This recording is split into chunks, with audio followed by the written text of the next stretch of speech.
Mike's. Yeah. Yay! Everything's Yay! perfect. Yeah. Yeah. Hello! Yeah. Yay! Yeah. What are you Yay! doing? This is the most awkward show ever. Yay! Hi, Everyone fucking leaves. Oh my god, hold on. If you're watching on YouTube and you see the background moving, it's because I'm a dumbass. Okay, there. I think I fixed it. Sorry, the background was off center. Oops. Yo, it be like that though. Okay, there. I fixed it. God damn. You can I lock Wait. this? And hold on. Hello? Hold on. Yeah. And okay. Leslie say okay. She can hear me. Since you're still there adjusting things, can you make our names a little smaller on screen? Person. Yeah, I forgot your name. Person. Okay, sorry, I had to lock the background. Hey everyone, it's Ultra Podcast Z, the internet's favorite podcast. I am Manuel, the hostess with the mostest, the internet's favorite cryptid, the taco seeking blue elf thief taco guy. That's a reference to that's a misquoted reference to a thing we were discussing before the show. I like tacos though, so I guess that's not untrue. But I'm not blue unless I'm choking on the taco. Wait, I need to shut up. He's like choke me, daddy. Choke me, daddy, please. It's Warren. He's sponsored by XSplit VCam. Say hi, everyone. I think. Oh no, I showed my nippies on accident. Oh, now we're demonetized. Don't worry, I think they can hear me right now. What's up, everybody? I'm Warren, aka Frederick Badman, aka Too Many Names McGee, aka that dude, but not that dude. I also do DTL, but I haven't been on I wasn't on last week, and I'm not going to be on this week. Emmanuel's probably going to beat me up. I'm already going to beat you up. I also stream, but I'm not streaming because I'm actually here in we'll just say LA because because technically I'm in LA County. I'm in LA. I'm hanging out with Leslie for a few weeks, so I'll be jumping back onto it once I get back home because I want to play some other games, aka Man Eater. If y'all don't know what that is, it's a game where you play as a fucking shark who likes to eat men. Why? Oh, okay. You know what? That sounds actually. Eat their weenus. There's this game. Okay, it looks like Dark Souls, but big titty demon girls, and I wanted to play it. Is it called Big Titty Dark Souls? Hold on. No. I have to go. Hold on. I need Big Titty Dark Souls. I need to know what comes up when I look at Big Titty Dark Souls. By the way, we're like 5 minutes in, and we're already looking at big titties. We're in degenerate mode. Wait, I don't get this thing. It's like undead. Grab my boobs. This is the first thing that came. No. I mean, you're okay. Let me actually go find it because I have it on my wish list. Is there actually a giant titty monster in that game? Because literally the first thing that comes up is there is a giant titty monster in this game. It's okay, guys. It's called She Will Punish Them. Hold on, sorry. Early access. I'm still trying to figure out the giant titty monster. Okay, I see the giant titty monster. There is a giant titty monster in this game, by the way. She will punish them? That is what the game is called. She will punish them. Let me see. All right, it's not like really Dark Soulsy, but it's an action RPG, and you're like this giant titty demon girl. I want to play this. It looks, it looks like a Skyrim mod. No, what this honestly looks like, this looks like a really cheap asset flip. I said that really wrong. But hold on, can you buy this? It's $10 right now, guys. It's $10 on Steam. Early access though, so yeah, I don't know if that is 0.60. Yeah, this looks like we're like playing in beta or something. Oh, look at that font! That font, like the papyrus font. Like I'm sure they didn't license that font. It looks ugly as fuck. The I'm 99% sure this is an asset flip. Bro, look at this. Look at these. Let's look at the rate. Look, very recent reviews, very positive. Overall, like all reviews, very positive. I think I can think of at least 2 reasons why these are getting really positive reviews. I was gonna say like the same reason. It's cheap and there's big titties. As long as you know what you're getting into. I was counting left and right separately, but okay. It says some guy gave it a thumbs up. It says sexual content, and there's like boxes, and he says full nudity, and that's the only box that's checked. and then succubus/demon. That's all his review is. Oh, there's this game I bought like in this like really cheap like Chinese game Humble Bundle. And I mainly bought the bundle because there's a lot of the big Chinese RPGs in there, like the Sword and Fairy series. There's one game in English, and it was in that bundle, and so on. The Chinese Paladin one as well. And one of the games, I think it's called Soul Saber. And it's I don't know what you call this kind of games. You know, it's like a third-person shooter deathmatchy style game. And I was playing it. I'm like I'm like, why was this game marked full nudity in the thing? And then I was playing more of it. By the way, nobody was ever online when I was testing it, so I just played against like bots. When you get shot, your clothes come off, and then you're just running around like titties flopping everywhere and like ass hanging out and just like shooting people. And if you want, you could start like that. I mean, you still technically you become a glass cannon at that point where it's all like not so much one hit kill, but like 2-3 shots and you're dead, but you're more powerful because you just you're running naked. Yeah, but so you're just telling me plus 10 agility. Yeah, it was interesting. It was Manuel's quote of the day. It was interesting. I played it a lot though, just to see like the naked titties, like grabbing Warren's boobs. Yeah, go grab Warren's boobs, big titty. Sure, I'm down with that. Yeah, we're talking. Actually, we are going to we're supposed to be talking video games today. So this tracks. Where this was a funny episode because originally I was all like, it's summer, let's play some games, let's talk about some games. Nyara was taking some personal days off. Part of me was wondering if she was going to do another stream instead of us, because she's done that before where she's like, oh, I don't want to do it that day, but she streamed somewhere else. But no, she took today and tomorrow off. And then Hina was going to replace her, then Hina canceled, and then we were about to go live, and then JD deleted everything. So yes, if this stream we almost canceled tonight, too. So yeah, that's and then I almost canceled this morning. This morning I didn't want to do it because I was stressed out over totally unrelated things, nothing to do with the A to J of the podcast. I was stressed out and I didn't want to do it. It's because Manuel woke up with his pants on today. Yeah, that is true. Like days when I wake up with my pants on, it's like, oh man, it wasn't a good night. It's a bad omen. No, actually, I woke up like shit this morning too. That had nothing to do with me being stressed. I got stressed when I started like living life, but I woke up bad too on top of everything. And I kept wanting to sleep, but I never had time because I had to do a bunch of shit. I had to leave and run some errands. But yeah, this podcast is cursed. So welcome everyone to Ultra Cursed Podcast Z. It's actually episode 140. And I don't think we ever finished intros, but fuck it all. That's life. We did. Oh, we did? Hello, JD. Hello. Mm-hmm. Yeah, sorry, it's my fault we're late. No. I mean, like, hello, JD. Scruffy tonight. Oh, yeah. Now you're cool. Are you... They can hear me. I believe they can hear me. He can, yes. Yes, we can hear you. They can hear you. There was a podcast he was on a while back when we talked about E3, and that one was a fun podcast. That was actually one of our better shows, I think, in terms of content. Like, Nyara was on, like, I was in a good mood. We were lively. We had a lot of info. It was topic to topic. There was actually stuff we couldn't really get to, and we were just, like, breezing over. And then, by the time we were done, we realized that nobody could hear JT. And what was funny about that was that there were a lot of moments when we were just, like, let him talk, or he would talk for a while, and we would just be silent. So there was why nobody noticed, like, that we just got dead silent for, like, 5 minutes. We got dead silent for maybe a minute, and then just started talking, and then would sort of like riff off of what he had said. So yeah, that was wild that nobody said anything. But what's another thing tonight? Let's if you want to support us, somebody told me in a thing that I should start mentioning all the things at the top of the show and the end of the show. If you like what you watch, and if you like the first 10 minutes of this, where we didn't actually start, give us money so that we learn better. Go to patreon.com. Give us money so we can learn better. This guy. So, yes.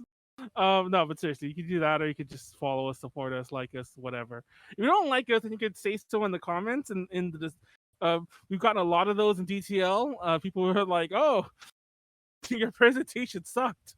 Thank you. We were drunk." What? Wait, who the fuck? There've been a couple of those, and it's just like, what do you want? What do you expect? What did you expect? But whatever. What are you gonna do? You can't please everyone.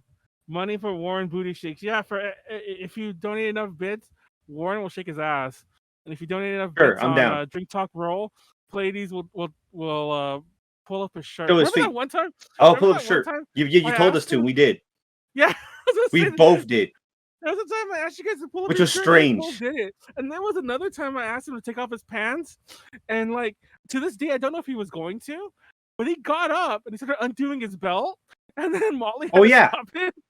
Molly's like, "Please, no." But he was taking off his belt and everything. I was like, he was gonna drop his kielbasa sausage on us. To be fair, I would hope he was wearing underwear, so it's not like he would have been like dead ass naked. But still, he was taking down his. We have posture check.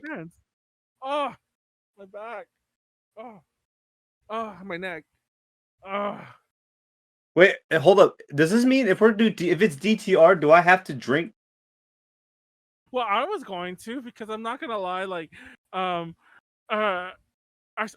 moved FAP earlier because well, it used to be later, but it used to be at 7 as opposed to 6. And I moved FAP earlier so that it wouldn't interfere with my drinking. And then DTR, I'm like, we're probably gonna go like, it's probably not gonna be a DTL type situation, but we are gonna go late. So yeah, we'll be drinking. By the way, what he's referring to is we're launching a new show this Friday called Drink Talk Roll. That's our big update of the week. Yay. Yeah, also there's no gaming stream tomorrow. And also I was gonna mention this now since I got Warren here and we're live, so you gotta all hear his reaction at the same time. What? I'm not we're not gonna be live next week either because I need that day off for something else. So that's cool. I'm down with that. I actually was thinking about a mild hiatus for a while, but I'm kind of over that thought. I just think definitely next week we won't do it. And then next week we'll probably beat Wild Arms in one fucking marathon session, and then we're definitely taking a break after Wild Arms. And then by the time we come back, that's probably what I thought the hiatus. Wait, I'm not gonna be home in 2 weeks. Well, there you go. You're hearing it now. Apparently, we're not fucking doing the show. Apparently, there is a Leslie, because we might show because I think I might be coming home on the 29th, which is the day after that. Could we possibly do another smaller game? This whole Maybe we can do a smaller game. Wait, it just dawned on me. Like, you're gonna be down there for a month? Well, kinda, yay. By the way, this is all happening live. These are all real reactions. I like how you're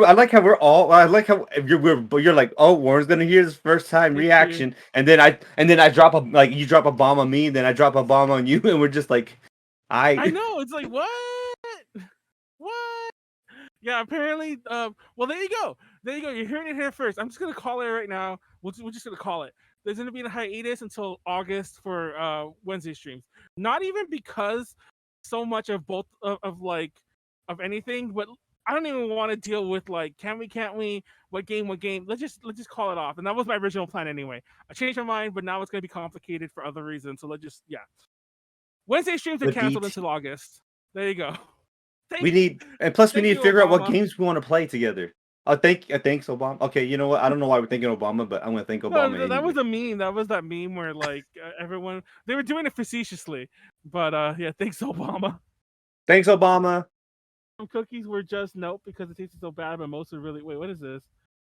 Like Q did that trying every Girl Scout cookie and comparing the ones from ABC and Brownie.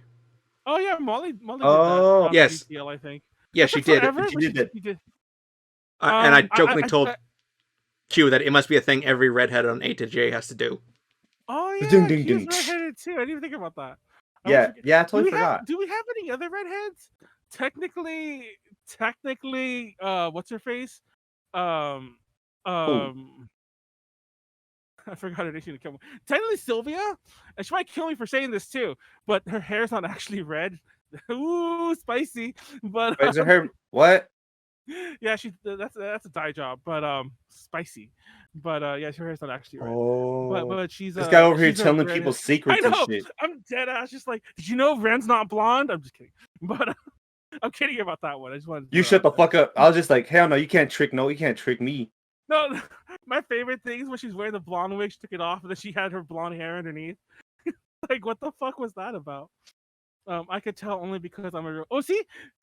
Apparently Molly couldn't, and then like And then Sylvia was making fun of her. Like, I forgot where this even happened. This must have been we definitely weren't live when this happened. But at some point, Molly was like, "Is your hair like naturally red?" Because I forgot what Sylvia had said and made her doubt it.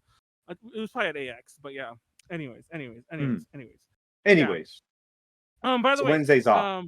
Yeah, I don't remember who won that cookie contest, but Molly, I remember specifically that it was a tie because one cookie was not in both places, and that technically was a tiebreaker, but it was considered unfair. But it was like 3-3 if I'm not mistaken. So yeah, oops. If you go to Walmart has like cheap versions. I was promoting the dollar Family store. Dollar. I think I was the promoting dollar Family store too.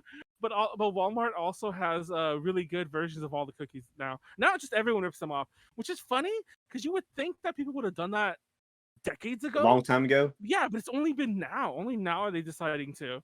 And Yeah, I I'm remember like, when Leslie and I found some at the dollar store. That shit was pretty good. It's never been easier to buy Girl Scout cookies these days. It's never been easier, and now they decide to copy them. So it just blows my mind. Technically, they are mad overpriced, but you're kind of more donating than just buying cookies. But still. Have you seen Wait, what's in the chat? Only you would know though, Q. He shades his. What is this?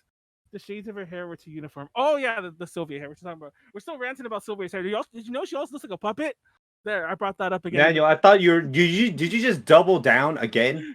Yeah, she ain't here. Nobody. No, you know what? I should have said that. Cause not Q's gonna go. No, seriously, don't message. You're gonna be really mad. It's time to clip. Someone clip that. Clip that. She's talking. Clip it. Nobody clip I will anything. clip it. We're gonna just save the replay. Don't worry. There you go. Yes. Ginger knowledge. But yeah. Anyways, there's no other gingers I could think of off the top of my head who are an A to J. Them two. 3 technically. But Natasha. Yeah. Who's Natasha? We have a Natasha. Natasha Romanoff is Black Widow on our team. Yes. Natasha Romanoff. No, it was you have to tell me if that's true, just so I know that Scarlett Johansson's around. Yes, she's part of our team. She's somewhere. Manuel's gonna get shot. Manuel's just gonna get sniped out of nowhere. So wait, the Black Widow movie's out right now on Disney Plus, but like the pay, you have to pay like $30 to see it or whatever. Yeah. But is that movie a prequel? Interquel technically. It takes. You want to go, Warren? Oh, so she's still dead. No. This is before she died. Yeah, it takes place after Civil War, but before Infinity War. Technically, she's still dead though. Like, yes, she's dead. Yeah, she's canonically she's still dead. But it's comic book, so she's like alive somewhere, I'm sure. But yeah. Well, somewhere people are saying that she's dead, like she's deaded, like actually deaded. Well, for those who don't know, when this happened in the comic books for real, when Thanos had the Infinity Gauntlet, the first time when he first collected it in the whole Adam Warlock saga, he killed Gamora in that scene. It was Gamora he killed for that thing. So she was definitely back. She was definitely back within like 2. I think didn't he kill her there? Oh, he did kill her. Sorry, he did kill her in the movie. It just dawned on me that was the same scene. Yeah, okay. Yeah. Fun fact. Even though he killed her to get the stone, she was still alive. Because when Adam Warlock, who was the who does not show up in the movie at all, by the way, but he was the hero in the war the first time, in the comics, he got to hear her dying words, which blows my mind. Because I'm like, wait, how did he get the stone if she wasn't actually dead yet? Or maybe he used his power to like. I don't know. By the way, I don't know what gem he got, but it could have been the soul one because that's the one Adam has. But anyway, somebody JD go fact check that. I know he killed her. I know he killed her, but I don't know what gem that was for because it could have been the soul. Because for those who don't know, the soul gem is the one that Adam Warlock has. Because the whole before they even made the gauntlet, they didn't know it was the soul gem. They just knew it was a gem that stole people's souls. Oh. Yeah. Like that was his little power for like most of his series. By the way, when that first Infinity War ended and they defeated Thanos and they took the gems off the gauntlet again, and they formed a thing called the Infinity Watch. I think this might have been the second war, by the way, but they formed a thing called the Infinity Watch. Everyone would watch over the gems, and it was Adam Warlock who had the soul. Actually, I don't know who had all of them, but it was like Pip, Gamora, Drax, Adam Warlock. I can't remember who the fifth one. Moondragon is the fifth one, and then the sixth one is like, who has the sixth gem? Who has the sixth gem? He gave it back to Thanos. real story. The sixth member of the Infinity Watch is technically Thanos, the one that they were fighting to stop. Because that's comic book logic for you. I can't They're see it like, as him having aha. gotten a stone, but it seems that Adam Warlock was able to Voldemort. hear her dying words because he absorbed her into the soul gem. Okay, well, as soon as I was done saying that, how to get to hear her words, it dawned on me that that's exactly how he would have heard it. Because he would have like pulled her in and then like, hey, bro, what did he do? And that was like, also the "Fuck thing you." that he could do is he can go into his mind and like talk to all the souls he stole. Talk to her. Like all the souls, and every so often he would go in there and it'd be like mad shit where people would, because most of the people he stole souls from were his enemies because it was like dude in the fight. So like he would show up there and like all the people he killed were like revenge time, kind of thing. But they're just fucking disembodied spirits. What can they do? But anyways, Manuel Pangea, his last name no dot. What is this? Because you're supposed to be Manuel. Can't steal I feel my bad. soul. I have none to begin with. Oh yeah, because you know what? Ginger. Oh damn. Yeah, and it seems the second time was during one of the snaps or during the snap. Oh yeah, because I think this. By the way, the snap didn't happen during the first war. It was the second war the snap happened. So Warlock was in that little saga too, though. Are you sure? I could have sworn it was in the original Infinity War. I don't think the original Infinity War had a snap, because the original Infinity War, if they had a snap, they definitely didn't focus on it, and it wasn't a time skip snap. Or Infinity Gauntlet. That's what I was gonna say. But yeah. Okay, there you go. Nah. There you go. We're terminologying it all wrong.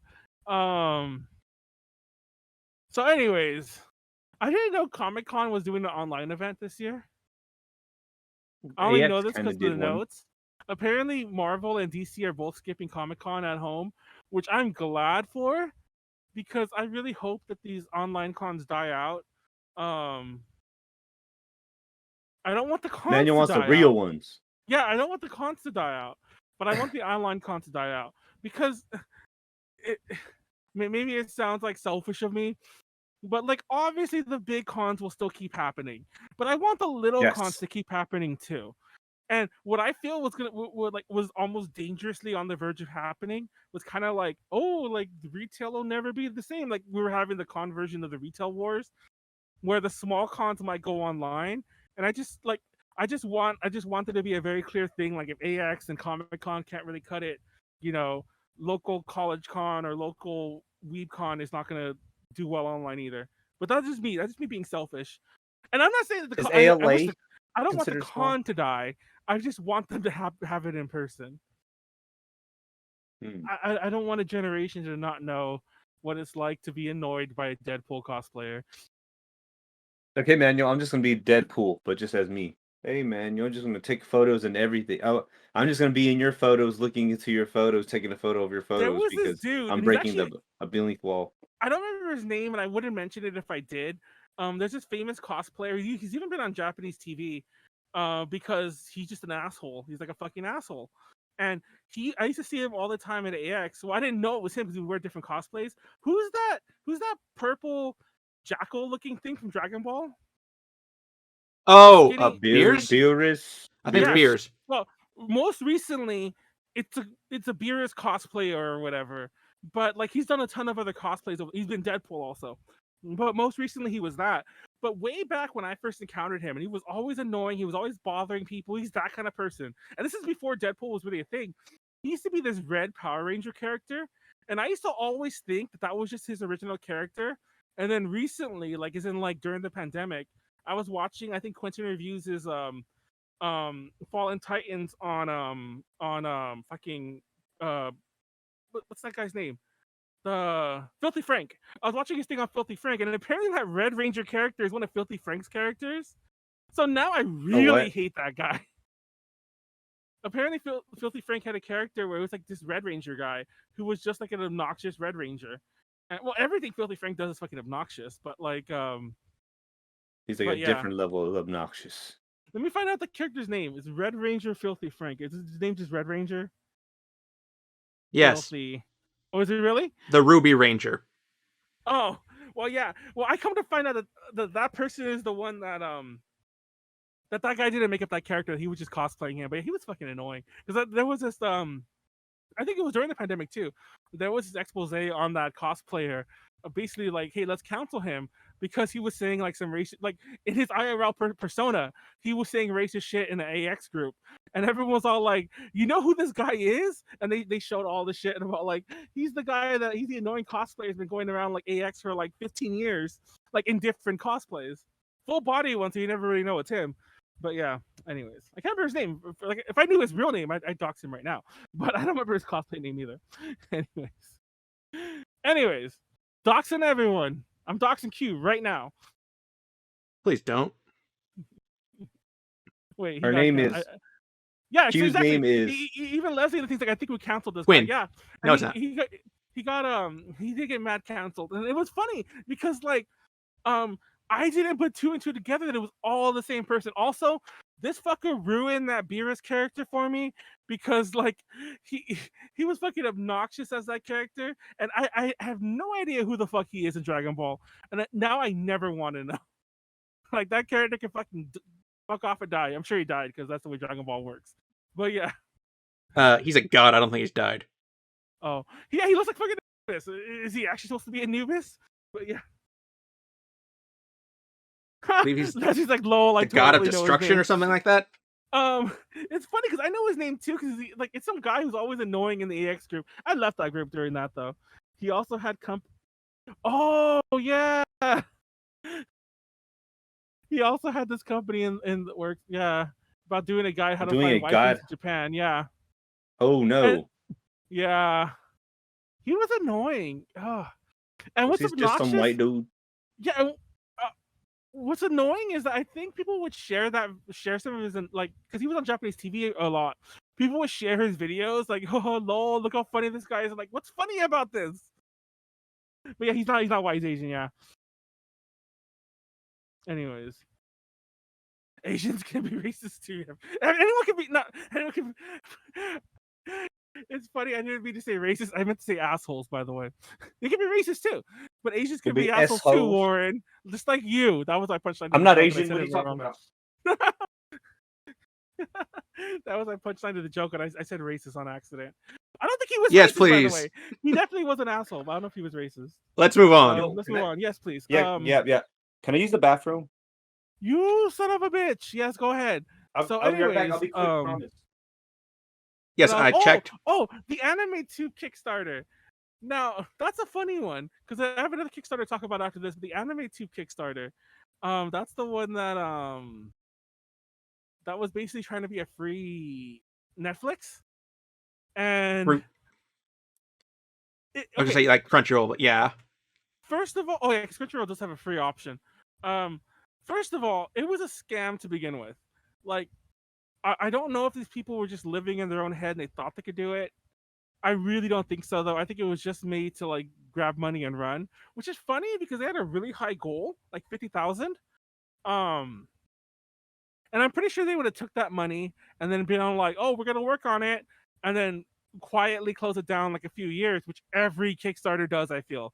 Has anyone had a really successful Kickstarter? Because I feel like even the successful ones still have a yes, but thing attached.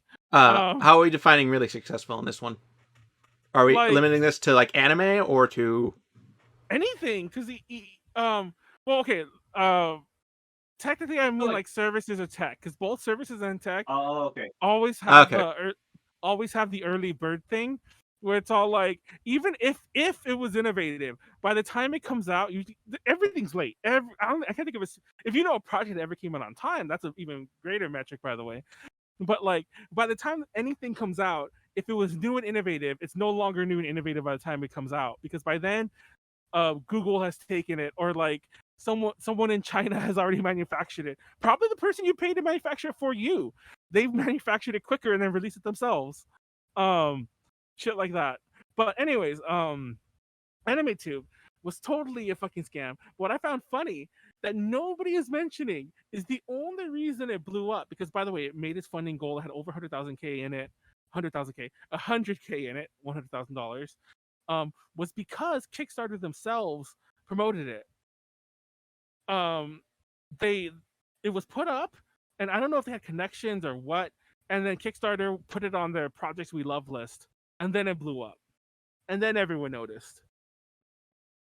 And also, what I found funny is like all the industry people kind of involved. Like there was that company who did like the commercial for it or whatever, and I'm like, you had to have known. You were just taking the money and hoping that this would have done what I just said it would have done. That they would have made their goal, quietly made their goal, scammed everyone, then shut down quietly in a few more years.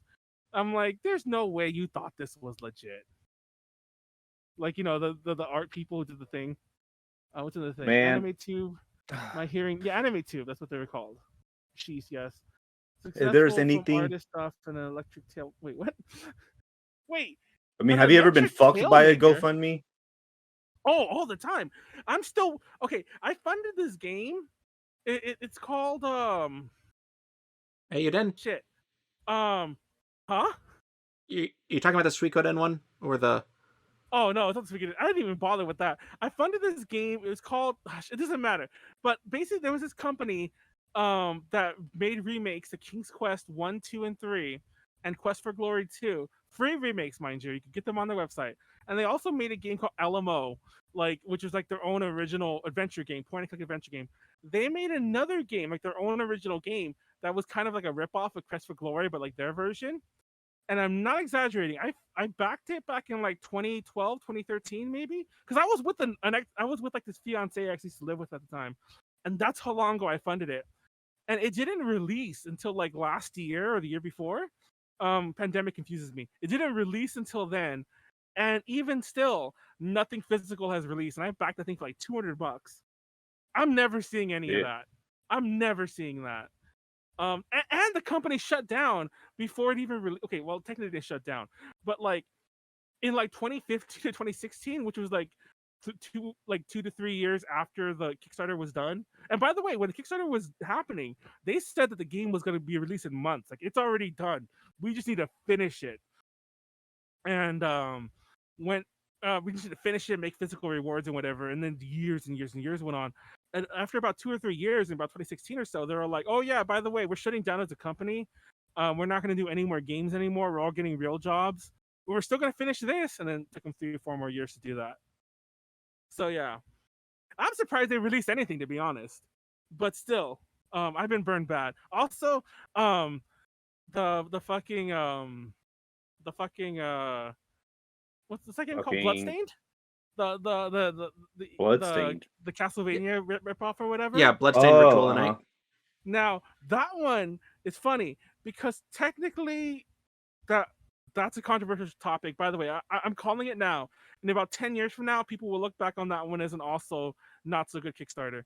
But like it was funny because they got the exact same people who did Mighty Number 9 all along the way, exact same names, same developers, same like promo people, same like organizers for the Kickstarter, exact same people. And they delivered later than Mighty Number 9, even though they had a far earlier projection than Mighty Number 9 initially had. But for some reason they forgave them, which always blows my mind. But I was so lucky that I by the way, I backed them for like $200 too. But I was so lucky that I accidentally, without really realizing it, backed the Vita version.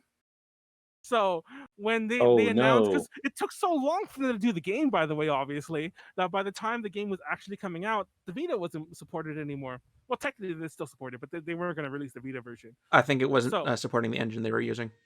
So they were like, "Hey, we're gonna cut off the Vita version," and I was able to get a refund. But because like it took them so long, I got a lot of free shit along the way already.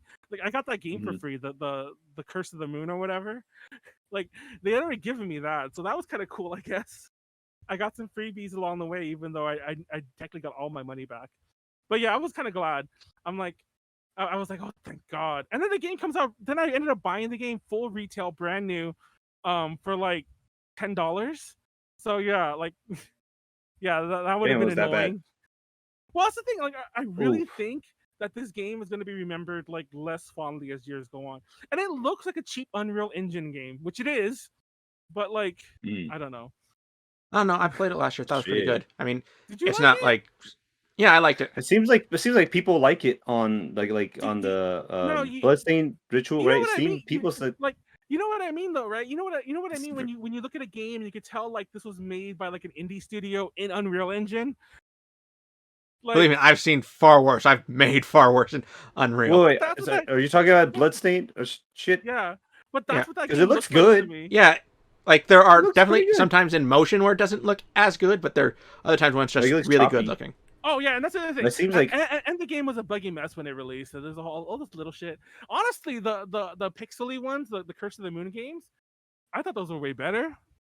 There's 2 of those.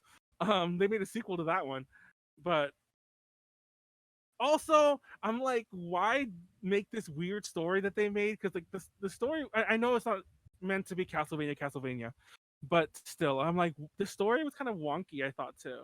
Also, Hmm.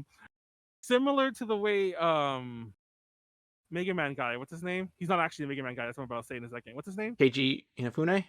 Keiji Inafune. Kind of the way he took credit for Mega Man, even though he had nothing to do with it. Really, he was a producer. The way Koji Igarashi kind of took credit for Castlevania. I know he was like involved with like the ooh, like some of the DS ones on, but like he worked on Symphony of the Night. He was not the director, and he did not work on any Castlevania game until I think the second Game Boy Advance one. So I'm like, I just hate that these producers kind of take credit for this whole series. I'm like, who are you? Wikipedia lists him as having been the assistant director for Symphony of the Night. But he wasn't the director. Yes, but he still was in a directing role. maybe he's the only original dude. And scenario writer for both of the GBA games. Not for Circle of the Moon. I know he wasn't for Circle of the Moon. Circle of the Moon was, was the Kobe team. Harmony of Dissonance and Aria Star. Sorry, I forgot and Aria that's Star when was he on started. the DS. Yeah, that's when he started. And from then on, he kind of took more control. But my point is like, look at his credits. Like, he has several Castlevania credits. He didn't start directing, I think, until like the DS ones. And like by then, it's like, okay, it's like groundwork was already laid, and it wasn't by you. I just find it funny. And then even when he was at Konami, he had all this nerve to go like making a timeline, like all these games aren't canon anymore. I'm like, yeah, the ones you didn't make, get the fuck out of here. You know? Oh damn. Like, he did a Star Wars Disney thing. He did that basically. He legitimately did that. Like all the ones he didn't make, he's like, I don't like these games anymore. And I'm like, well, you didn't say. He basically said that honestly, because like he took out the one with the female Belmont. He took out the Circle of the Moon game he wasn't on. Took out the N64 games he wasn't on, and so on. He only kept the OG originals and then the stuff he worked on. I'm like, yeah, I wonder what the common denominator here is. And Dracula. Anyways. I'm pretty sure Dracula is technically within Castlevania canon. Oh, thank you for reminding me what I was trying to say. I got off on a mad rant. So, similar to the Suikoden game, I'm like, why didn't he make a game about Dracula? Dracula is not owned by Konami, guys. You can make. You can make. By the way, sorry I'm ranting here, but I have one more rant that really pisses. That it's a perfect example of my. Because I thought this up the other day because somebody tweeted about it, and I guess they never knew this, but I've known it. You know how I make that rant about how I hate when companies make a new release of something and they don't own the voice acting rights anymore, so they have to get in a new dub? Mm-hmm. If you buy any new version of Symphony of the Night, legally, any new version, it's been redubbed. You might be like, oh, so who cares? You know who cares? It's like, what is a man? A miserable little pile of secrets. That doesn't exist anymore. If you go buy the game legally right now, you don't get to hear that. Yeah, didn't they redub it for like the PSP re-release or something? Exactly. And it was for the reason I said, because like they didn't own the rights anymore, so they had to redub everything. They even got rid of the "I Am the Wind" song, which fuck you. But yeah, and I don't know if like the script or if they just wanted to rewrite the script, but the script is different too. So it's not even like you have a new guy saying, "What is a man?" They rewrote the line. So I just find that funny. Like the most quotable line of the entire Castlevania series no longer exists legally, technically, unless you go buy a PS1 in that version. It no longer exists. And like that's what's wrong with dubs. There you go. Mic drop. Because somebody tweeted about it like a couple weeks ago, and they were like, "Hey, I just bought," because I guess it's a new release that was like on Xbox or PS4 or whatever. And it's like I just bought like the whatever collection, and they changed the line. It's like, where's the meme? And I'm like, yeah, that's dubs for you. And mind you, the Japanese voice track has been the same. They were able to keep that. I don't know. I just love that whoever makes dubs doesn't think ahead more than like that release or like that year, I guess. Uh, anyways. What have you been playing lately, Warren? So we can get on to this. What's in this chat? Oof, that was rough, both bad. When it was released, it was bad. The updates made it better. It took it forever to update. What have I been? Are you talking about Bloodstain? I remember I was playing that. I think I first played that. Funny enough, 20Q says that I first played that game at AX on her boyfriend's Switch because he had it at the con. Or maybe I borrowed the game. I don't remember anymore. But I played it on his Switch, and when I played it, it was still the broken version. Switch was the worst broken one, but it was still the broken version, and I was like, "Oh, this is rough. This would have been worth my $200." So yeah, Yikes. exactly. Redubs are weird. What I own Dracula. we What have you been playing lately, Warren? so for streaming, okay, now because I cannot stop now. So I decided to play Dark Souls 3 because I never got to like play it, and that shit's fucking tight. But I haven't I've been like, I don't know, man. I love that game and it scares the fuck out of me. Like it stresses me out in a different way. But Dark Souls 3? Hmm? Oh, I haven't played Dark Souls 3. For some reason, even though I know in the back of my head there is a third one, I've never thought of there being a third one. Sorry. No, Whatever. it's the game is like stress inducing because you get fucked up all the time. This is a game that really puts you in the mood. Like you have to have some sort of mental fortitude because there's times where you just keep on dying and you just keep on dying to bosses and you're just like, I want to give up, but then you're like, I can't be a bitch. I have to continue going. I'm kind of It's wild. that the industry is kind of taking a slight turn away from that. Because there was I mean, it'll always be there, but like it's been there before that. But after Dark Souls really hit it big, especially as the Demon Souls is the one that really. The Demon Souls, Demon Souls is the really. It was the first one, of course, but like kicked off this whole like, oh, let's make our games hard as fuck, and then I can't stand that though. There are times that I'm just like, oh my god. It's like, at what point is it hard? At what point is it just annoying? Oh yeah. Like Dark Souls 2 kind of did that. Like there are some things where it's just like Demon Souls and Dark Souls they're pretty fair, right? Like pretty easy. But there are some things with Dark Souls 2. Not saying it was unfair, but it just got lazy. We're like, I'm a boss. Like I'm gonna go fight a boss. Well, I have to fight 3 dudes at one time. I was like, that's such lazy boss. Like literally just fighting 3 NPCs. Yeah. At one time, and I'm just like, this is lazy. And they just throw like multiple bosses at you. Like I was just like, come on, this was effective like the first few times. Eventually, it gets like kind of annoying. But so far, I want Dark Souls easy mode. But yeah, you're saying so far what? No, so far it's been good. Like it's only because I play the other games. I've been picking up Guilty Gear Strive. Because okay, it was on sale for $35, okay? Because I said that I would never buy it at $60. I was like, I will not buy this game for $60. It was a full release game. Mm-hmm. The way it's not DLC and all that stuff. It sounded like it was early access or like No. Gear Strive. They had the beta out like a few months ago. But God, that game is kind of fun. I don't know what I'm really doing yet because I'm still a fucking nub. But I got to play it with a few friends when I first came down to LA, and then another buddy just a few days ago. And I was just like, oh man, this game is fun. I play Leo. I was supposed to play Soul Bad Guy because I'm named after my Frederick Badman was literally me stealing that name because I thought that name was hella fucking cool. So Frederick Badman is actually a Soul Bad Guy's real name, and but yeah, I think so far those are the only 2. I want to play Maneater though. Okay. Oh yeah. I mentioned earlier there's a YouTuber I watch a lot. Call me Kevin. He did a stream on that game. I'll just fucking with you. I know that game. It's a shark. It's okay. Like like Jaws. Like there was a Jaws game for the PS2, I think, where you played as Jaws. So yeah. Yeah. Jaws Unleashed, because apparently you can put Jaws on a leash. I know, like Jaws on a leash. Like what it reminds me of is actually, have you guys played that old ass fucking game on the Super NES called Evo? You start off as a little Oh, fish, yeah. and then you start to evolve, and it reminds me of that because you could because I You think can become a megalodon. and no, yeah, I don't think you can become a megalodon because I looked on Google because when I was typing like some reviews or what things you could transform into in Maneater and some of the top one of the top Google searches is megalodon. They're like, no, you can't.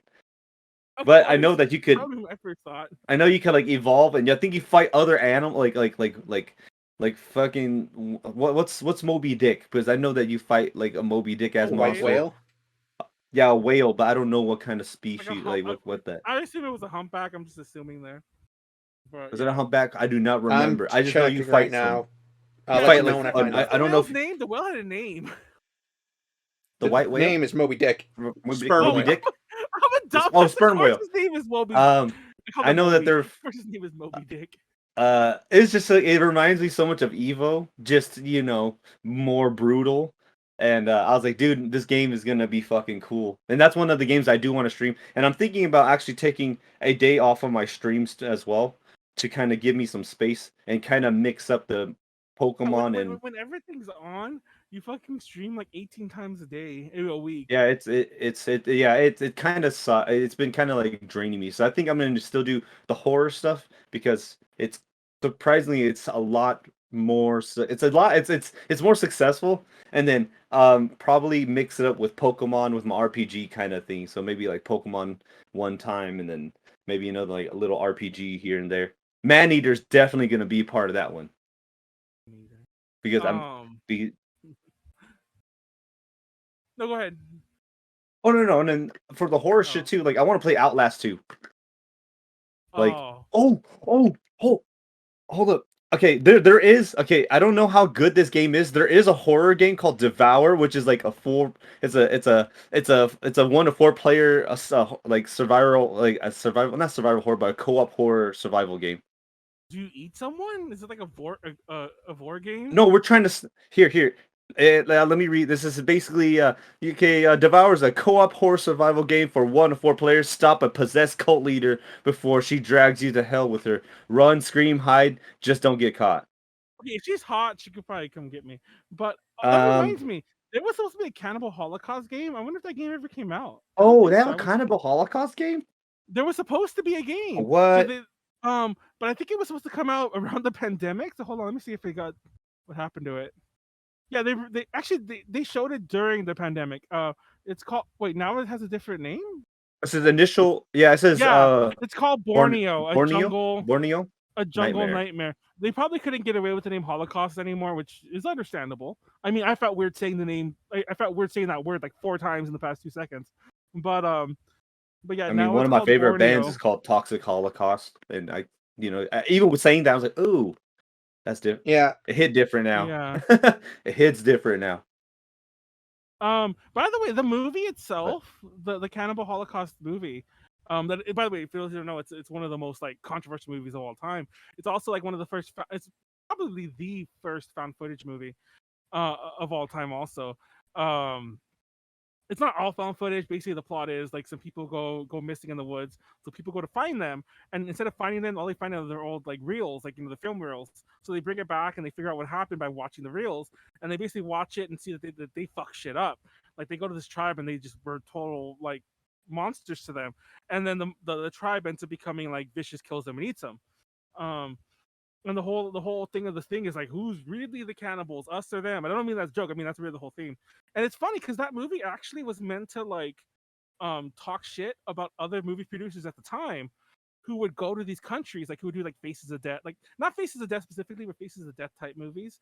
Where they would go to these other countries and they would film like crazy shit happening. But a lot of times they would be all like, they go to the authorities and be like, hey, can we film something crazy? And then the authorities would make something crazy happen. So yeah. So shit.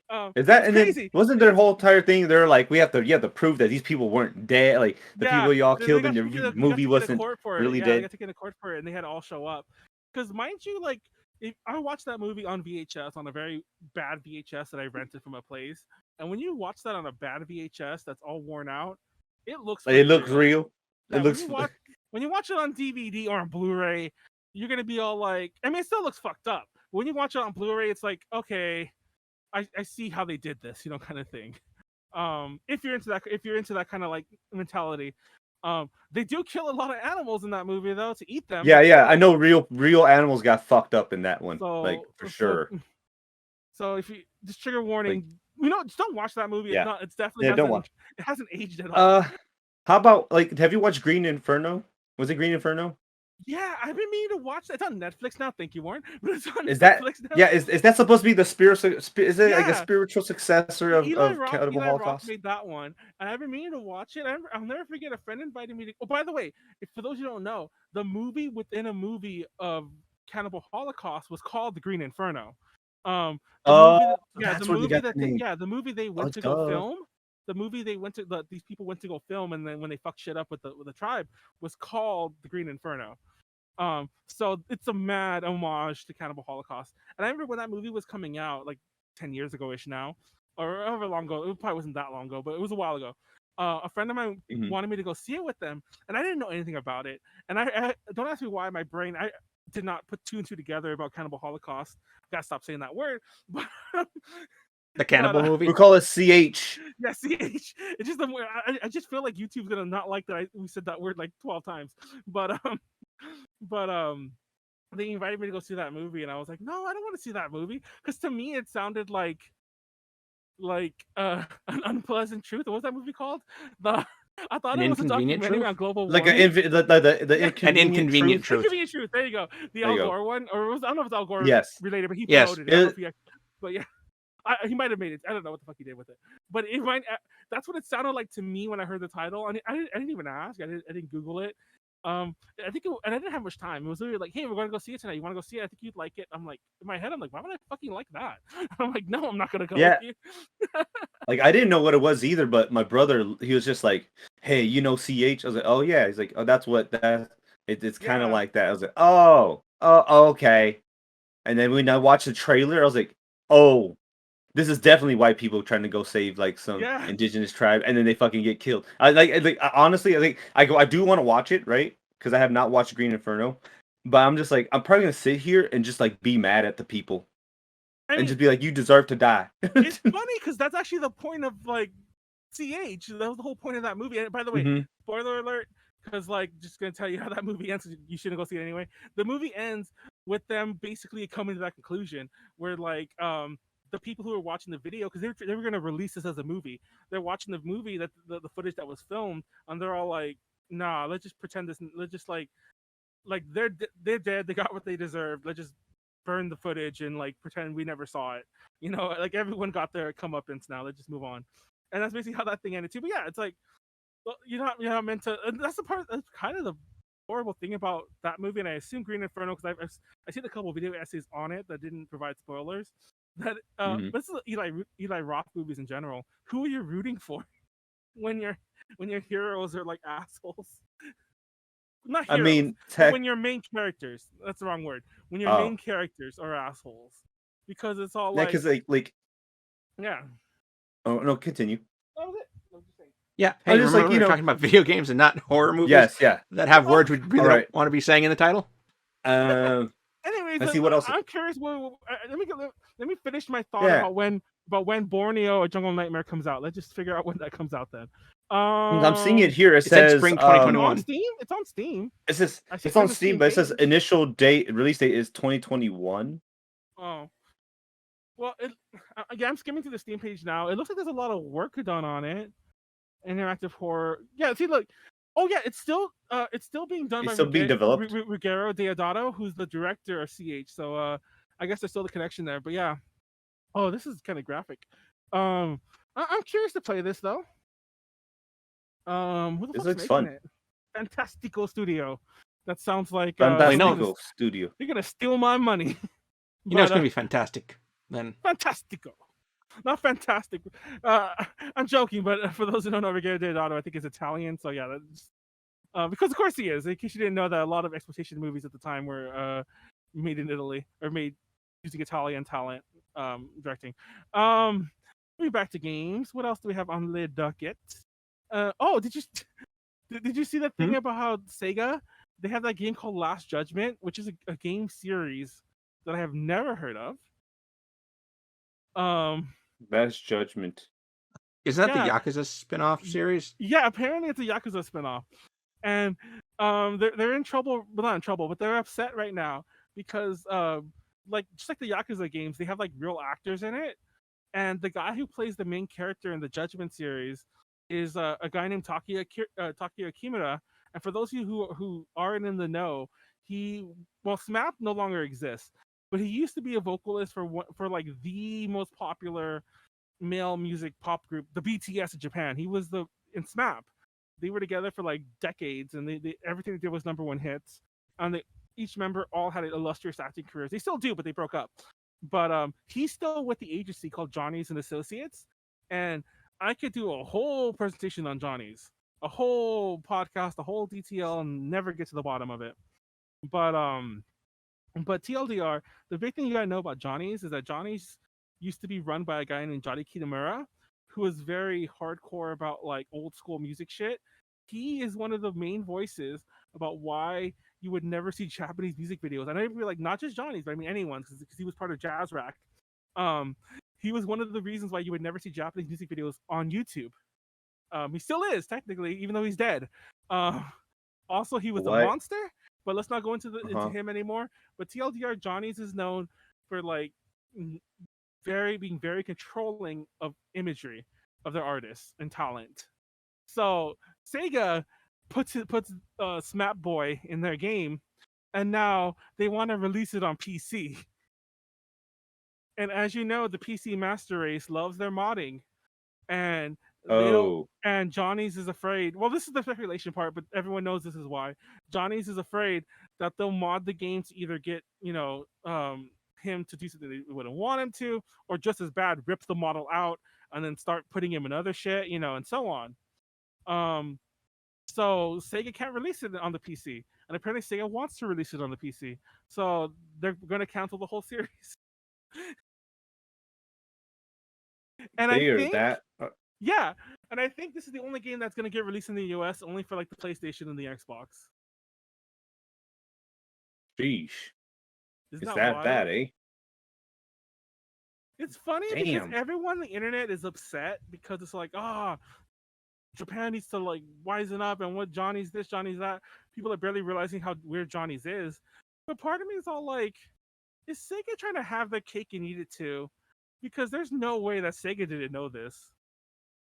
Like, Sega's a Japanese company for starters, so they know who Johnny's is, even if neither of you two do. Yeah. But like, they know who Johnny's is. They're huge, just BTS. So like, they know who Johnny's is. And I am positive that that's in the contract. So it's all like, part of me feels this is Sega trying to like hopefully get the public to like shame Johnny's into release. I'm like, they're not going to. And it's funny because if you've been watching UPZ for a while, we've been slowly talking about how Johnny's has gotten better since Johnny Kitamura died. Because literally, I'm not exaggerating, literally the day after he died, every artist got a YouTube channel. Literally the day after. Oh, like, yeah? They were waiting for that fucker's heart to stop beating. And if you knew what an asshole he was, you wouldn't care that I said it so callously.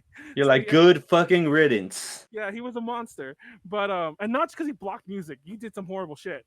So yeah. I just find that funny that like they waited till the day after he dies. Like, you want to see some Arashi videos? Everyone has music. Everybody has a YouTube channel. Let's go. And so that's why if you go to Arashi's channel or Smap's channel or like King and Prince's channel, they all start like in 2017 or whatever year that was he died. They all start really new, even for their old shit. And did they turn off comments? Because I could hear the people fucking going off in the comments.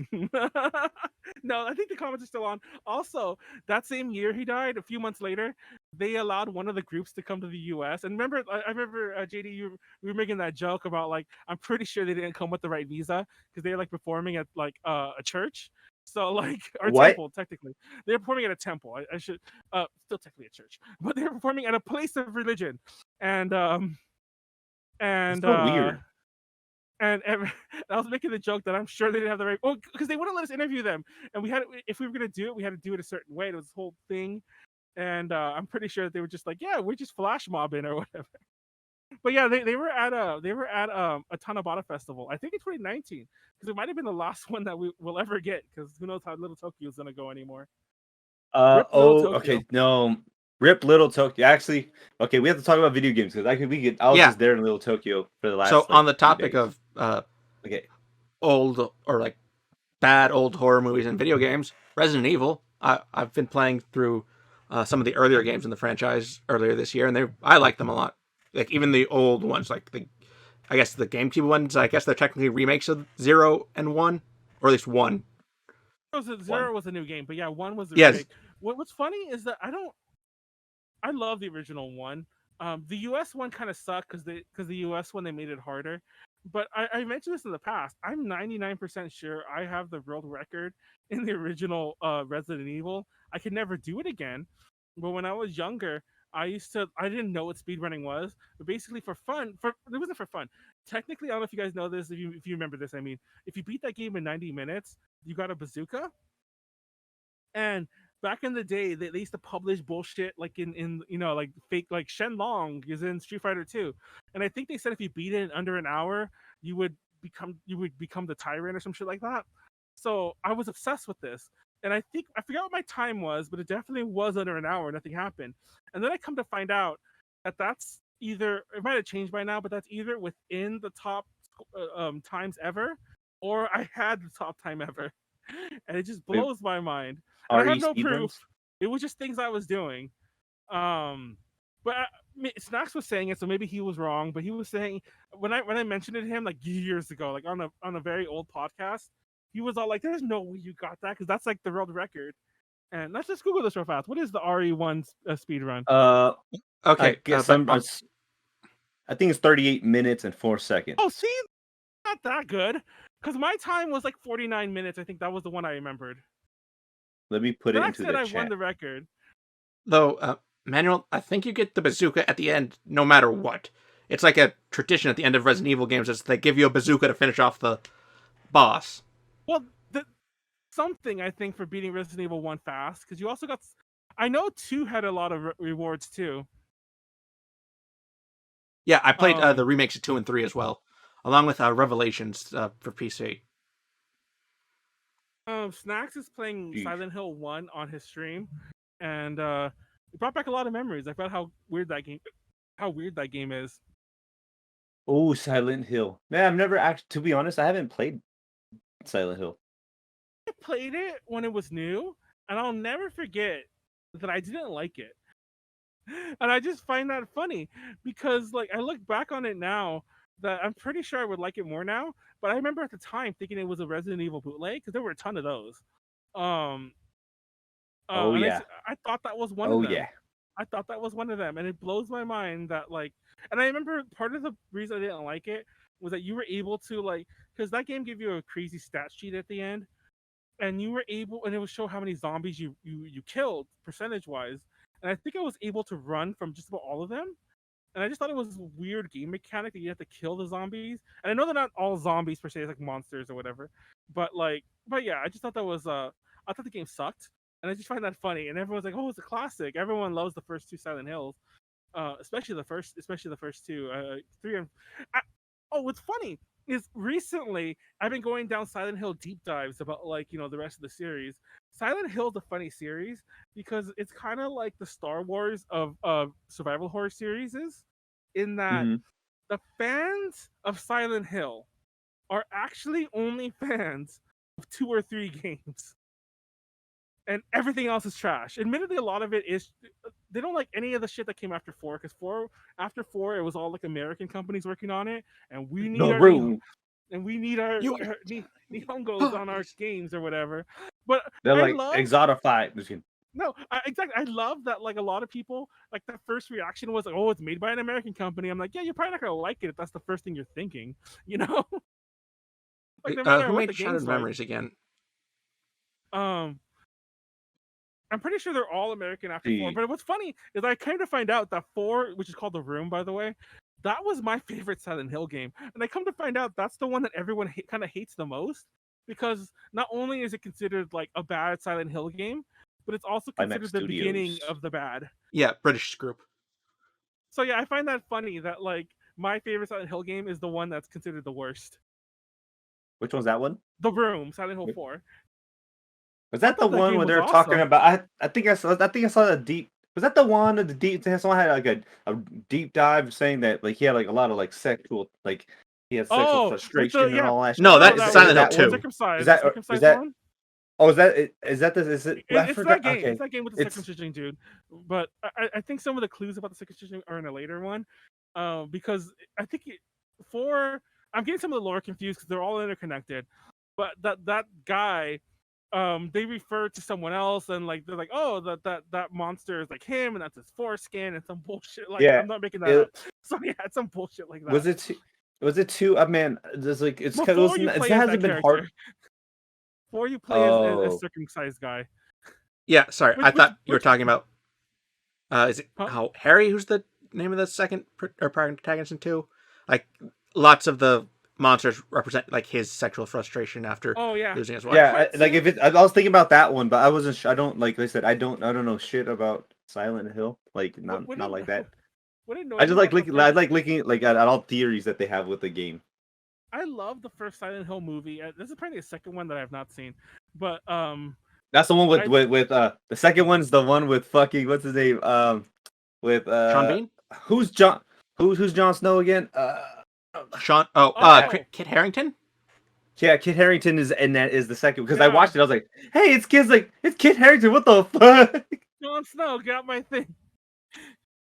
I actually like the first movie too. Everyone fucking talks shit about this. Yes, that's the one. But I enjoyed it.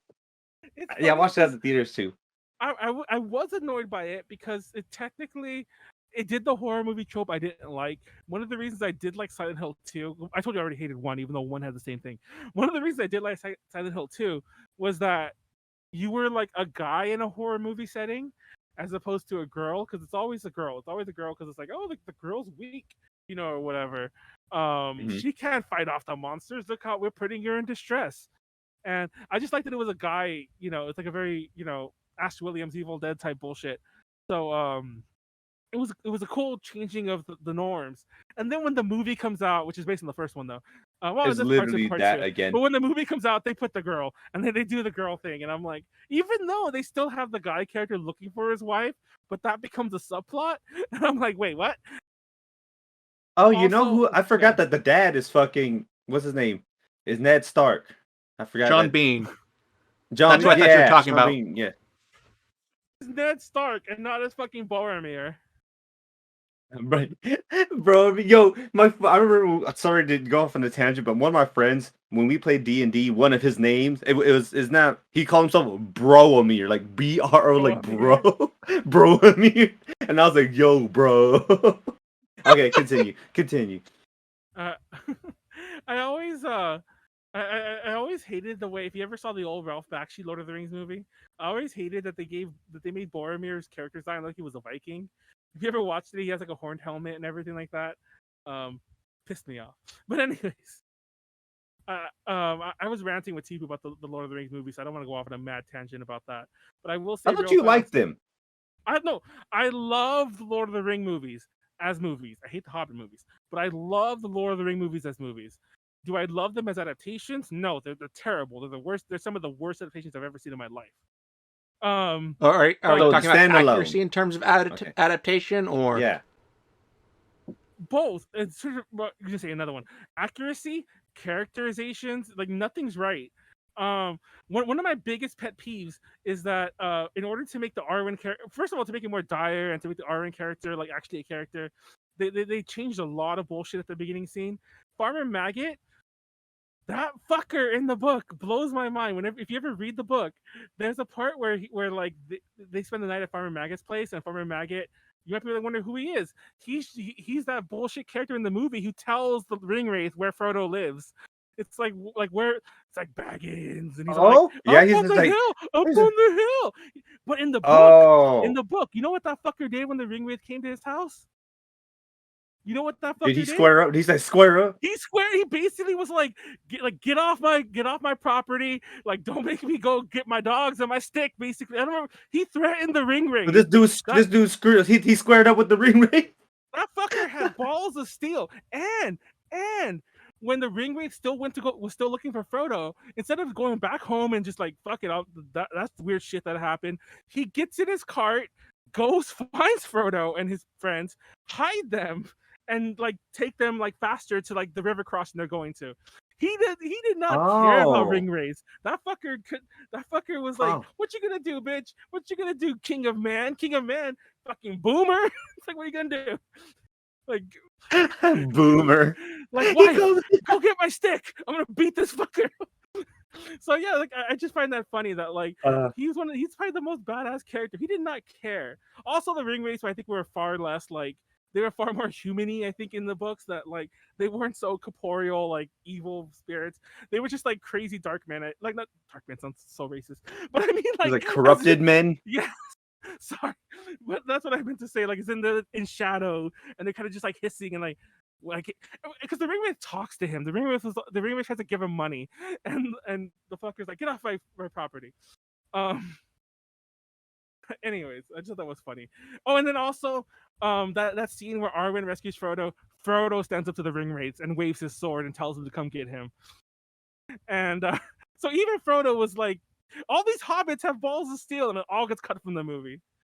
The movies, I should say, because they don't really give them that much throughout. Anyways, that's my rant. Did you like the movies, JD? I haven't seen them in like a decade and a half. Yeah, I remember liking them when I did see them, but I hadn't read the books, and I've only read the first one right now.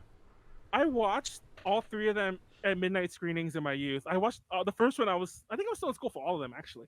But when I watched the first one, I'll never forget. I was midnight, and it was funny because midnight screenings were still kind of new back then. We're talking like early 2000s, and like nobody was really expecting Lord of the Rings to really blow up the way it did.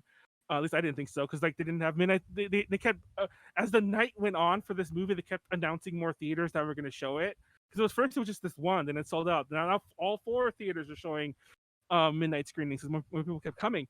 But anyways, I'll never forget when I watched it, sitting in the theater amongst the first people who see it, and it gets to the part, the infamous scene, "You have my axe, you have my, my bow," and whatever.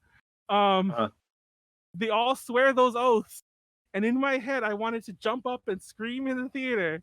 I'm like, they're called the Fellowship because none of them swore oaths to each other. And I know that's a very confident guy thing to yell. But that's why they're called the Fellowship of the Ring and not called the Ring Brothers or the Company of the Ring. They're called the Fellowship because they literally were all walking the same way. We're all just going the same way. Vaguely towards Mordor. We're just walking to. We're a loose party. Yes. A loose party. Basically, they were all going east, and in that general direction, and they were all going to split off. I think Gimli was going to leave first. He was going to go to like some mountainy area and then go off, and then they were going to go further. And what's his name was going to go to the forest, and then when they get to Gondor, Boromir was going to stop in Gondor, and then everyone else, well, not everyone else, just Aragorn and the hobbits were going to go on to Mordor. Aragorn is the only. He's the only homie. He was Everyone's just like, if you watch my back while we're going this way, I'll protect your ass. Truce. Technically, Aragorn, I guess, had an oath there, but that's what bothered me in that movie. I'm like, no one swore an oath. That was the whole point. That was literally the point, that nobody was swearing an oath, and there wasn't no big fight in the thing, but the whole idea was that everyone was kind of like, we all gotta go home because like armies are going everywhere. We have to take care of our own bullshit.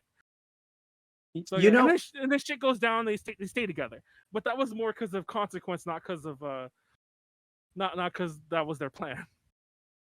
Talking about Lord of the Rings, have you guys played? Have you guys ever played? I'm not sure about you, Manuel. They had like Shadows of War and was it? So they had Shadows of Mordor. Oh yeah. I played both of those. I played the second one like earlier. This year. What is it? Is this canon? Or is this how is that story for that game? Basically, it goes off in its like own completely different direction. Like Manuel would probably hate it. Like the second one makes some of the ring wraiths like old kings of men, like who are mentioned in the legends and stuff. They forge what's his name? The wraith spirit attached to you forges another ring of power. Oh, what And the? it's Okay. basically the second game basically becomes a he who fights monsters will basically become a monster himself. And what Because he's I haven't finished it. I haven't what finished the Talian's second trying one, to so do. I was just like, where does it take place? Mordor mostly. Yeah. No, I mean like in the timeline. I think it's right before Like, the is it in between? Fellowship of the Ring starts. Yeah. It's like in the lead up to the Oh. Fellowship of the Ring, and then like when you finish the second game, it's basically okay. Now the Fellowship is somewhere out there, and they're going to finish what you started. Oh. Yeah. That game was fucking tight though. Yeah, That game is hella cool. that's got some of the I best love that. like movement and combat in a game I've played. I really enjoyed that game. Pretty much any of the Lord of the Rings games. Like, obviously, some of them are similar concept to the movie. Some of them were good games. I'm not gonna doubt that. I just don't know if they were good, like, Lord of the Rings games. My favorite, I don't think this exists anymore. My favorite thing was when the movies first came out. The books and the movie rights were owned by separate people. They've since been reunited, but like they were at the time, they were owned by separate people. So you would get like games based on the books, not on the movies. That would just like, Oh, it's like that. just throw people off. Yeah, it Eh? would be like that Guardians of the Galaxy game that's coming out now. I guess that's not as bad, but like it would have like off model. Like the movie is out, so you think you're gonna play as Elijah Wood and like fucking Sean Bean or whatever the fuck. I can't remember anyone else's name from that movie, but like you're gonna play Viggo as them. Mortensen. Viggo Mortensen, who by the way was in Chainsaw Massacre 3. But but yeah, you think you're gonna play as them, and then you show up, and it's like, oh, everyone looks more book accurate. Yeah, that's They're another like, rant I have. aw. And it's funny because You have to pay for their likeness though. Maybe they didn't. That's why they Oh yeah, of did course that you do. shit. But like because the movie rights typically that was all bundled together, but the book rights it's like they own the story. They could write what the fuck they want, but they don't own like any of the likenesses or the movie changes.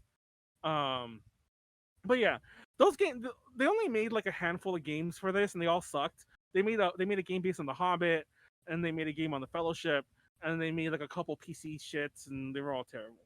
But yeah, and then they reunited the rights, and now it's all does EA still own it? So yeah, it's all under WB. EA. Oh no. Oh, WB. Yeah, it's all on.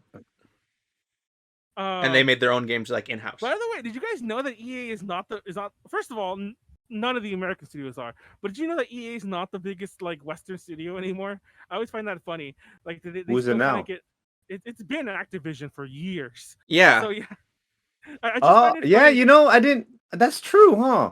It's just funny that like EA still gets Oh. EA still gets the Walmarty like it gets all the brunt, even though like it's Activision's been doing. yeah, it's been bigger. For the record, 10 cents laughing at both of them, but that's a story for another day. So yeah, but yeah, I just find that funny that EA is still the most hated. Warner Brothers, I don't even know Warner Brothers makes games still. I mean, Yeah, they have like the rights to the Lord of the Rings, and they have their game studios that make DC Batman? Lord of the Rings. I know those say like Batman games. 10 Wait, cents. so they're the ones that did that fucking like Arkham Asylum stuff and all that stuff too? Yeah, they. I don't know if they Oh. technically own Rocksteady, but they had Rocksteady make those games for them because Warner Brothers owns like all the DC rights. They just own DC in total, rather than like how it is with Marvel rights, where some of them are still fractured off, and Disney hasn't acquired them yet. Funny, there's a lot of shit Interesting. we didn't talk about this thing at all. And I was gonna Yeah? start What? getting around to wrapping it up. We just had that mad debate about like CH and other shit. CH. I didn't give you games. Well, you only came out of your hibernation recently, Q. You were like AWOL for like months. I Real know. fast, going over some of this shit. I wanted to rant about this real fast, like a really quick rant. Tokyo. I thought it was Tokyo, but actually all of Japan. Japan's under a state of emergency again right now, and GACKT. Yeah. GACKT GACKT did a live stream a couple days ago, and I don't know how this is not getting traction amongst like the weebs, maybe because they either agree with it or they just don't know Japanese, because no one in English has said anything like but me. That GACKT is an anti-vaxxer. He got for those who don't know who GACKT is a very famous musician in his own right, but he's probably most well known as one of the vocalists for Malice Miser. He's an actor. He was in video games. You might know him. He played He the fucks a villain. lot of people. He played the I'm villain in not Final going to Fantasy continue with VII that. Crisis Core, whose name I can't remember off the top of my head. But I think he's not. Oh no, no, I was saying no. Genesis or some there shit. you go.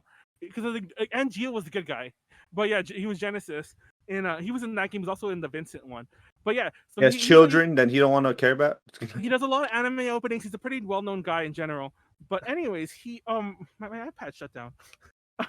Anyways, he posted a video where he got the first vaccine shot. Vaccine. He got the first shot, and I'm not joking. You can watch the video, obviously in Japanese, but he's all like, I got a slight rash and it got really hot, aka the side effects. A normal vaccine side effect.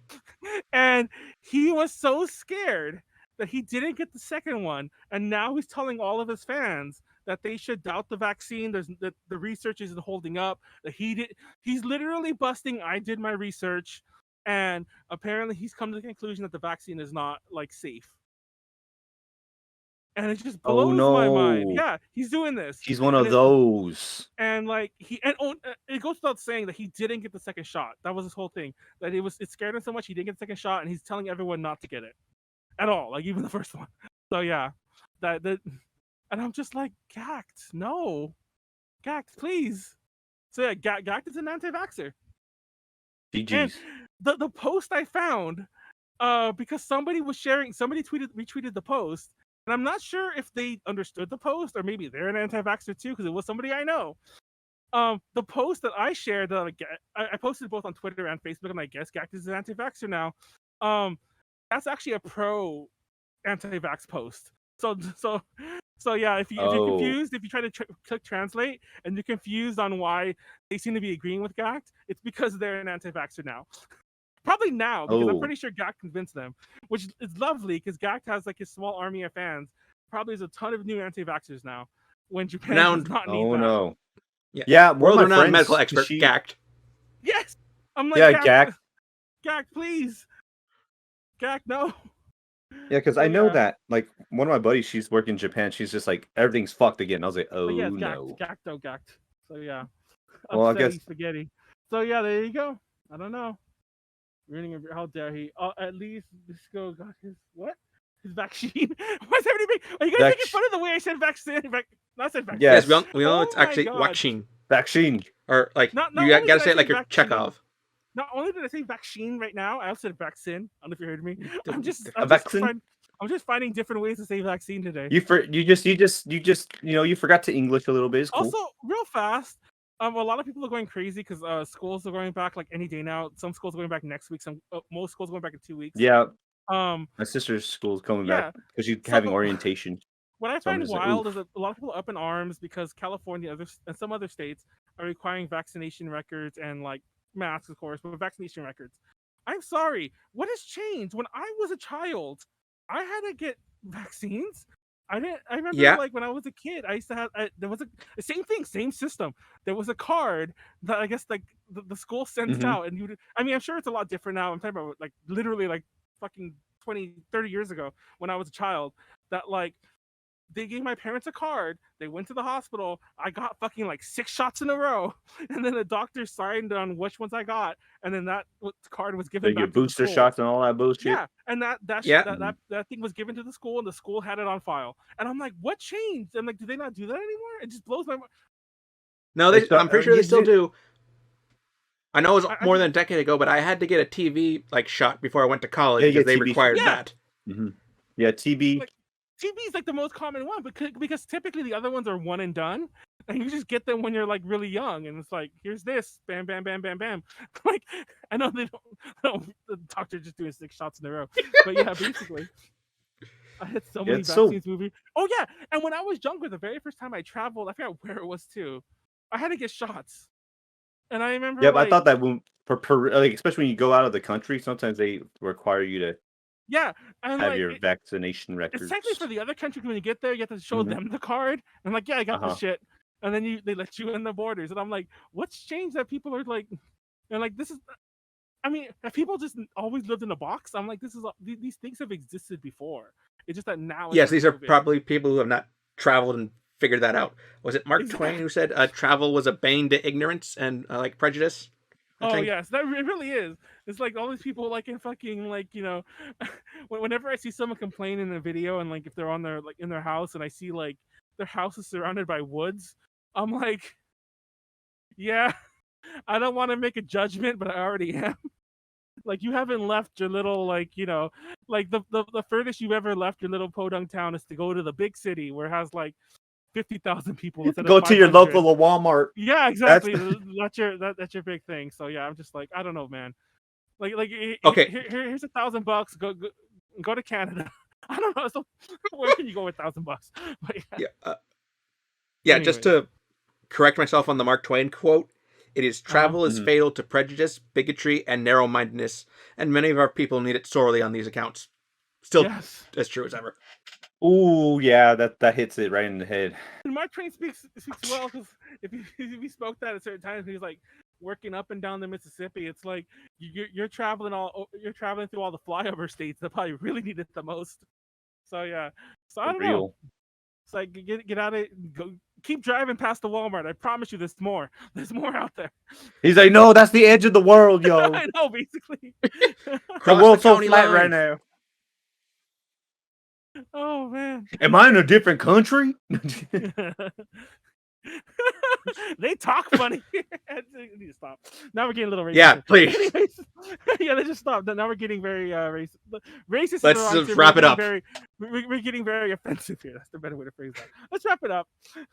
The show. It's funny. I'm like, where to go? Well, actually, we started late, so now we're hitting the normal time. Anything else I want to throw out there that I didn't read? That's about it. Oh, I'll talk about another Kickstarter, but I'll say that for another show. Yo, I had a Kickstarter I was gonna talk about too, but I What think was it we kind of about? moved on from that. Unsung Story, the spiritual successor to Final Fantasy Tactics. It's actually out. They released it last year, in like I think in last year in probably December or I was late gonna mention like late somebody 2020. did. It's funny because for those who don't know, like the dude who made Tactics Ogre and he did Final Fantasy Tactics the first one, he was doing that thing for Unsung Story, and And I think he Kickstarter left. was a mess. He I think he even left that too. He did. He was He just left, like, fuck and the this. company kind of ran off with the money, and this other company, I guess, Dude. finished it, and that company was like a shovelware Do company. you know how much Little fucking Orbit. money they rose? Like Their Kickstarter was $660,000, and I was like, you guys had that much fucking money? Just me about Like, about like thinking like that. It's funny because a lot of times, like a game will suffer. Sorry, we went back to the Kickstarter. Sometimes a game will suffer in Kickstarter hell for like 4 years, and we'll say they raised 500,000 just for a nice round number. And when it's all done, they're like, "We're out of money," and then you're like, "How are you out of money?" And I'm like, I don't think people understand. Like, not technically, literally, that money, like things cost money. yeah. Like, People have to eat. even if they were just sitting on their asses watching YouTube videos and like redrawing the same sprites over and over, wasting time, they technically had to get paid for those 5 years or however many years. So yeah, everyone's getting a salary. Computers are being bought and upgraded. Licenses are being bought and renewed. Assets are being bought and renewed. Yeah, it's If just Homeboy was still around, the OG Tactics Over guy, they had to pay him his licensing fee, I'm sure. And yeah, it's the game doesn't look good. well, the game looks I don't like like the game looked like shit when the other company had it, and you can't rag on the new company because at least they finished it, and they technically had Yes. no reason to finish it. Like, they just wanted The only incentive is just money. I mean, I'm like, sure the but publisher at least said there's some kind of bonus if you can get this done on Yeah. time. but that's for any game. It took But forever. Holy Yeah. shit. technically, It was wild. they didn't get the Kickstarter money. It's not like they got the Kickstarter money. They just finished it, and they were a shovelware company. Like, I don't remember exactly, but if you look at their past games, they worked on like a Cartoon Network racing game and like some other game, some like one of the dogs games. I think was these are like real credits I think they had. So yeah, they worked on like just shovelware prior to that. Hey, sometimes you got to pay the bills or start funding your passion projects until you can get someone else to pay for them. Yeah. Like if you Yeah, want to see a good like coverage of what goes on behind the scenes of game development, I'd recommend the books Blood, Sweat, and Pixels and press reset by Jason. I think it's Schreier. Oh yeah. Do we go? Do we get to see? Do we get to see all this development hell? Yeah, the first, Development. like, they're all based on interviews with game devs. Some of them will have their names attached. Some of them are obviously keep their names a secret just for their protection of their own career. But you see, like, how many times, like, development on a BioWare game basically got restarted and stopped or something, or they just said, okay, in like the last couple months, it'll all come together. You see that most video games, as I know, are held together with wishes and duct tape. Wishes and duct. I love that. And anytime they're just like, we're gonna scrap this bullshit. But yeah, that's a funny Kickstarter. I'm surprised you backed that. Like, I remember when that Kickstarter was happening. Yeah, I backed it. When that Kickstarter was happening, it looked like it was never going to come through, and I've already called it in the past UPZ, but I'm already calling it for the Aiden Chronicles. That's the one that's the Suikoden successor, because not only did they delay the game for like a year, the main game, they announced a new game that was coming out in between. I think it's a mobile one, and I'm like, yeah, they're never gonna finish. Like, like it starts now. Remember Shenmue 3-2 Kickstarter? Oh. This is the first note in a later video, but like, oh, the failure of the Aiden Chronicles one. So yeah, this is start taking your notes now. Start writing your like bad Kickstarter videos now. Yeah, Manuel's calling his shot right now. We'll revisit this in like 5 years when we're on episode So 400. But Manuel's just putting his expectations low. So if it does turn out to be great, he's just like surprised if it releases, because they're already like, it's already feature creep, and it's already like mad feature creeping in already. They're never gonna finish. The problem is you get these like these dreamy starry-eyed developers to work on their dream projects. Of course they're gonna just like, they need a money guy, and I know it's like the horrible thing to say, but they need the money guy to whip them into like doing it, just getting it done. Like, yeah, that'd be cool if we could do it, but just finish what you said you were gonna do. Stop, Yeah. Yeah, but they don't have that. I'm thinking of it's just everyone with their like big head, big mind, not big, wrong words. Big ideas. That's what I was trying to say. Yeah. Yeah, it kind of reminds me of the relationship of the three main characters in was it Keep Your Hands Off Eizouken, where the tall girl is basically the one who actually has to get them to do the work and finish everything because she's the one who's worrying about the money. Yeah, that's why we need those people. It's because otherwise nothing will ever get done, and we'll just be sitting here working until we're basically withered away. Talk about that. The development boss and Golden Boy. Yeah. The big titty blonde hair girl. This is the one that they. Sure, I haven't seen that, but sure. Oh, dude, you should watch Golden Boy. It's fucking tight. Didn't he go like sniff the toilet after she used it though? Yes, he was all rubbing. He's just like, ooh, she's super hot, and he was just like, hell yeah, I'm gonna develop this. So they kicked his ass out. It's hella tight. He made yes. Okay, let's get back to wrapping up. It was a wrap up. All right, let's wrap up. So support. I'll say never fast. Support us. Patreon.com/JJ Connection. Like, comment, subscribe. Whatever you want to do. Shout out to our current patrons, Ed Kenneth, and Joshua. Shout out. Also, tomorrow there's no stream. Thursday there's no stream. Friday is Drink Talk Roll, the first episode. I'm telling you now. Like, I'm not saying it's gonna be tight. We're gonna be rolling our characters on live. I fucking know it. I'm pretty sure that we're gonna be mainly setting up. We might get like a bit of playing. Well, still playing because we're gonna be setting up. But if you're expecting us to jump in the first dungeon, I extremely doubt that's gonna happen. So just set your expectations to that. It's still going to be great. We're having a lot of fun. It's going to be fun. We're having a lot of fun in the lead up. And talking about Hal's character is wild. So yeah. What do you mean? Or you tell me after this. Tell me out of stream. I'm very basic bitch in my character, but that was actually what I was going for. You guys are just like saying all this crazy shit. But I want to be a fucking draconic kobold, okay? Oh, yeah. I've never played a kobold before. You remind me of the people who just want to play like the most exotic of the races. Okay. The reason why I'm also playing kobold is because I'm trying to min-max. Oh god. But I'm making the facade. I just want to play something different. Which in actuality, that's actually number 2 on my list of why I'm playing it. And Saturday DTL, it'll probably be just 3 of us again. It'll probably just be 3 of us, but I'm resigned to that because also I low-key was thinking about canceling DTL this week. So just because of my stressiness. So if we get it in and out in 3 hours, I'll live with that. And I have a petition I want to do anyway that I've been putting off for a long time. And so yeah, I'm and the new setup looks cool, so I'm excited to do it. But Warren canceled, so fuck you, Warren. I'll be You on abandoned- next week, okay? you abandoned my hour of need.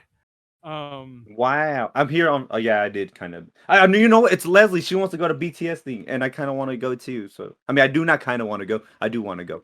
So Yeah, that's I want everything. to. We blame BTS. I'm just dump it on this. That's all the Yes, stream. but that's all the Tuesday, stream. Tuesday's UPC again.